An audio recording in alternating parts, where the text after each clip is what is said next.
Hello! I've got a question for you. Have you ever experienced a song so deeply, it resonated with you so much that it touched your soul? That immediately when you heard the words for the very first time, when you experienced the rhythm, you knew there was a connection. Hi, I'm Daphne Smith, and welcome to Daphne VTV, the channel for chain breakers and wave makers. Welcome to today's show where we are talking about ghostwriting. So how does that tie in to the song that I just asked you about? Well, first of all, I want to tell you about one of the songs that has resonated with my spirit for several years now. It's called Unwritten by Natasha Bedingfield. Perhaps you've heard it. And if not, I want to share just a few little words from it. I promise not to sing. Reaching for something in the distance, staring at the blank page before you. Okay, I'm not really singing, I'm just sing-songing. Open up the dirty window, let the sun illuminate the words that you could not find. See, okay, that's why I don't sing. Anywho, it goes on to say, no one else can speak the words on your lips. Today is where your book begins. The rest is still unwritten. I still recall the very first time I heard that song. And that song spoke to me. And I honestly couldn't even tell you why. So if you have ever had a song speak to you, I would love for you to put that in the comments. Let me know the title of a song because I'm certainly going to check it out. I'm very curious. What songs speak to your soul? And I'm here to tell you there's a reason why they do. There's something within you that needs it, wants it, relates to it. So pay attention to those little urgings, which is not today's message, but it is a little side note for you to consider. So ghostwriting. When it comes to writing a book, ghostwriting and ghostwriters are crucial to the process. Many people have ideas and they're not sure on how to articulate them, or many people have ideas and they don't have the time to sit down and write the book. And so this is where a ghostwriter comes in very handy. In fact, there are a lot of books out on the market today, I won't name any names, that you might be surprised to find out that the author did not write the book. A ghostwriter did it. A good ghostwriter knows the author so well that when you read the book, you just assume that the author is the one who penned it. Well, let me tell you, there are other ghostwriters in our lives, whether you are a book author or not. Those are the ghostwriters that are giving you messages and writing stories that aren't the real you. Those are the kind of people who have limiting beliefs and limited knowledge about your potential and your possibilities. So if you can connect with this concept, if you can imagine someone in your life, or maybe you have a friend and you know somebody is not speaking truth into them, and that friend is allowing those lies or that misinformation to determine their choices and their potential in life, just in the comments put ghostwriter and I'll get you. So when it comes to your life story, who is writing it? Is it you or is it a ghostwriter? Now, if it's a healthy ghostwriter, if it's someone who you've intentionally aligned with to help you sharpen your skills and expand your mind and equip you, excellent. It's just like some of those popular books out on the market today, written by healthy ghostwriters. In fact, if you're a person of faith like I am, there is an author of our life, an author and a finisher, the Holy Ghost. And while I'm not here today to, offer a conversion experience for anyone, if you have any questions, feel free to private message me and we can talk about that. But I want to talk about you and your story, and you being the writer of that story, you holding the pen, you determining what goes on those pages. So you know me, I'm a little bit of a word nerd, and I went and looked up the definition of story. And a story, I'm just going to read it straight from the internet, is an account of imaginary or real people and events told for entertainment. Now, while someone may be considered entertaining, our lives are not for someone else's entertainment. Does that make sense? And another definition of story is an account of past events in someone's life or in the evolution of something. That's kind of where I want to settle right now. Is your story is still being told. If you are watching this video, then you still have blank pages. You still have an opportunity to craft the type of story that you want to be told today and someday when you're no longer with us. Because our stories, our lives are our legacy. And we are so incredibly poised to write whatever story we choose, as long as we decide we want to. So are you with me?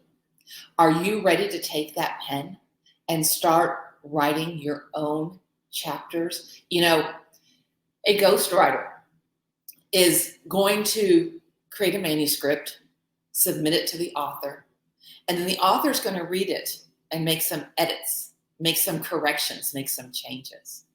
And we can do that with our life. But in order for an author to do that, in order for you to do that, we have to see what's already written. So the first thing I want you to do is I want you to assess what limiting beliefs and lies are you allowing to restrict you, to confine you, to keep you in a pattern or a mold that you want to break free from. Make a list, a literal list. Sit down and write it out. What are the limiting beliefs? Who are the people who are telling you things that simply are not true? Because they can be making their decisions and their bias based on who you were. But you know who you can be. The one who created you knows who you can be. So that's who we're going to listen to from now on. We're going to listen to the author and finisher, and we're going to listen to truth and facts about ourselves. So I'm going to give you some steps about how to take ownership and to hold the pen and write your own story, okay? The portion that's left is unwritten. Those are blank pages. You can have them say whatever you choose, as long as it's legal, moral, and ethically right. Okay, I'm going to put some caveats on there, right? So let me give you these 4 steps. I really tried. I'm a big acronym kind of girl. It's easier to remember things that way. It just didn't come to me, but I have a notepad. Write these down. Number 1, you have to decide. Are you sick and tired of being sick and tired? Are you sick and tired of somebody else creating the narrative for your life, being a ghostwriter of your life? If you are, number 1, decide, make a decision that you're done. You're not going to let that happen anymore. Ooh, you know what? Hold on. I'm going to do this. I think I can type this in the comments as we go. Okay, let me decide. Oops. Decide to create your own narrative. Oh, I think that worked. Okay. Second, ask someone to hold you accountable. It is so easy to backslide because there are temptations all around us. There are negative patterns and loops and messages and possibly environments that we are in. So ask someone for accountability. If you're writing a book, I didn't spell it correctly. It's okay. You know what I mean. If you're writing a book, there are deadlines, there's a proposal, and there are all kinds of steps and accountability checkpoints along the way to make sure you're on track. We need those with our lives too. Often they're called coaches. Sometimes they're a best friend, but they're always somebody who is just a step ahead of us so they know where they can guide us. So decide you're ready to create your own narrative. Ask somebody for accountability. The other one, or the third one, is give yourself grace. Yeah. Based on where you are in life, like how many trips you've made around the sun, you may have to erase, rewrite. Okay. Like right now, if I told you to put a pen in the opposite hand that you're used to, it'd take a lot of practice to get something legible, right? So you're switching, you're deciding to make a change. So give yourself some grace. You may backslide a little bit. That's normal. And y'all know I really don't believe in normal. To me, normal is a setting on the dryer. But give yourself grace. Acknowledge the fact that you've already made the decision, that you do want to change, that you've got somebody holding yourself accountable. And then when it comes time to make and start doing those changes, to start implementing, give yourself some grace. Be patient with yourself. Be as patient with yourself as you would be with somebody else. Ooh, yeah, there's a little something. And finally, write and rewrite until your story leads you to where you want to go. I wasn't looking.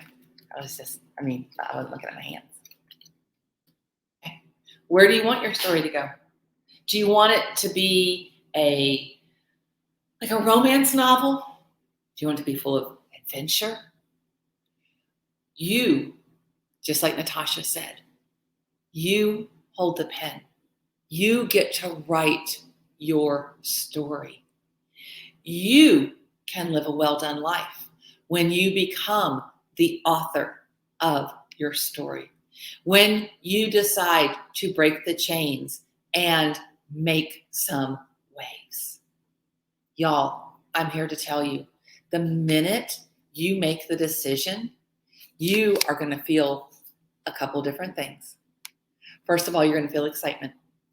Then you may feel a little bit of fear, and then possibly a little confusion, like, what do I do now? Baby steps. Baby steps. Go back and visit those 4 things. Write, ask, give, write.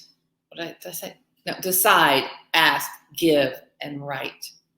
Those are the 4 different things that you can do.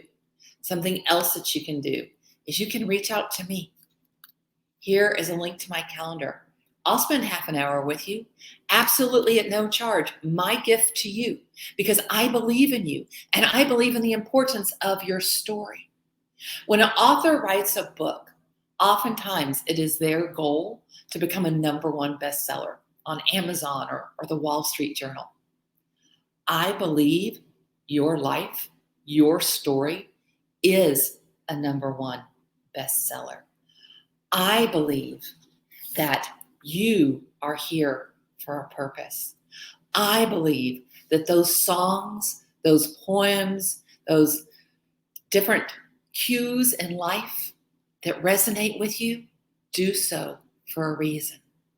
And I believe all it's going to take is for you to receive permission to write your own story.